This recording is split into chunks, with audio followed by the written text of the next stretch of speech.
අයිබෝන් කියලා පිළිගන්නවා මාගේ සියලුම ශ්‍රී ලාංකිකයන් සිලෝන් ජය YouTube එක තුලින් අද අපි ඔයගොල්ලන්ට පෙන්වන්නේ වාහනයක් හොදන විදිය කොහොමද මේ ඉතාලියේ සිද්ධ වෙන්නේ කියලා.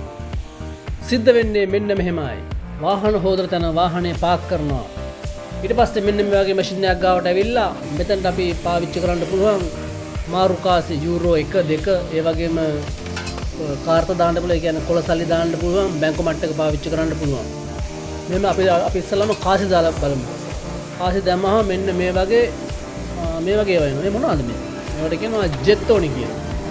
මේ වගේ ජෙත්තෝනි අපි දෙකක් ගත්තා මේ වැඩේ අපිට පෙන්වන්න ඕන හින්දාම. ඊට පස්සේ ජෙත්තෝනි අරගෙන එනවා. එතනින් අපි සල්ලි ගෙවලා නෙන්නේ. ඒ ජෙත්තෝනි අර මෙතනට එනවා. අපි වාහනේ පාක් කරපු ඒ අදාළ හොදන තැනට. එතන තියෙන තව මැෂින් එකක්. මේ මැෂින් එකට දානවා මෙන්න මෙහෙම එක ජෙත්තෝනියක්. දැම්මම අපිට මේකෙන් සිලෙක්ට් කරගන්න පුළුවන්, තොර ගන්න පුළුවන්. අපි මොකද්ද භාවිතා කරන්න කියලා ඉස්සෙල්ලාම අපි භාවිතා කරන්න ඉස්සෙල්ලා වතුරන්න ඕනේ. මෙන්න මේ වගේ වයර් එකක් තියෙන ගන් එකක් තියෙනවා. මෙන්න මේ ගන් එකෙන් වාහනේ හැමදැනම හොඳට තෙමා ගන්නවා.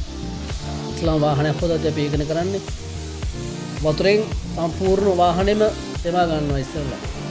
වාහනේ පෙගෙන්න ඕන. වාහනේ පෙගෙන්න ඕන කියන්නේ වාහනේ තියෙන දූවිලි පෙගෙන්න ඕන. ඒවා තෙමුණාම තමයි පොඩ්ඩක් ඒවා ටිකක් තද වෙලා තියෙනවා. ඒවා ලිහිල් වෙලා එනවා. ඊට පස්සේ ඔය සත්තුන්ගේ අනම් මනන් ජරාවල් තියෙනවා. ඒවා පොඩ්ඩක් පෙකිලා කරලා එද්දි වාහනේ ඊට පස්සේ අතුරු වල හොඳට හොද ගන්න පුළුවන්. ඒ හින්දා තමයි ඉස්සල්ලාම වතුරයක් අල්ල ගන්න වාහනේට ඉස්සල්ලා.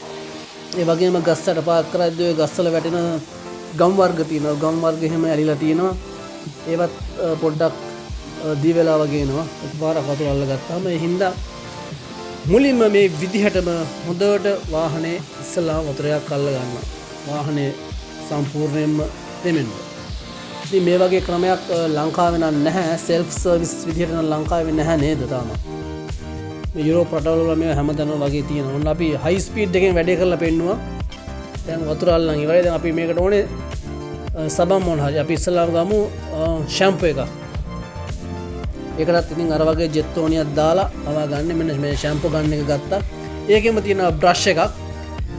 ඉස්ලාම කරන්නේ බ්‍රෂ් එකෙන් මැද ගන්න කලින් මුළු වාහනේම මෙන්න මේ විදිහට මුළු වාහනේම ආවරණය වෙන පරිදි ඒ කියන්නේ මේ ක්‍රීම් එක මුළු වාහනේටම අල්ල ගන්න හොදට. එතකොට වාහනේට දැන් මේක විනාඩියක් දෙකක් වගේ තමයි මේ ෂැම්පූ එක එන්නේ. ඒ ෂැම්පූ එක ඇවිල්ලා ඉවර වෙන්න කලින් මුළු වාහනේම අපි ආවරණය කර ගන්න ඕන මේ ෂැම්පූ එකෙන්. මෙන්න මේ ආකාරයට තමයි මේ වැඩේ සිද්ධ වෙන්නේ. මොකද මම මේ වගේ වීඩියෝ එකක් දාන්න හිතුවේ මේ වගේ ස්ථානයකට ඉස්සෙල්ලා වෙන කෙනෙක් ගොඩාක් ගැටලුවට මුහුණ දෙනවා.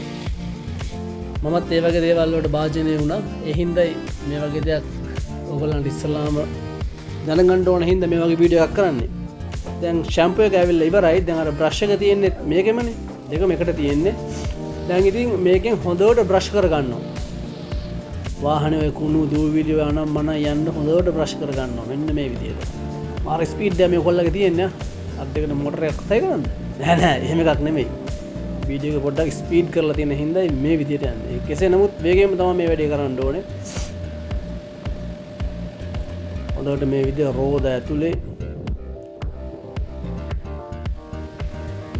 හැමෝටම හොඳට බ්‍රෂ් කරලා තව පොඩ්ඩෙන් කඩලා යනවා නේ.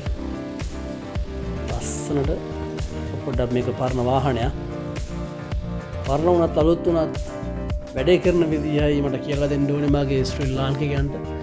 දැන් ඔයගොල්ලොත් වාහනයක් ගත්තාම ඔයගොල්ලන්ටත් ඉස්සෙල්ලා මෙතනට ගියාම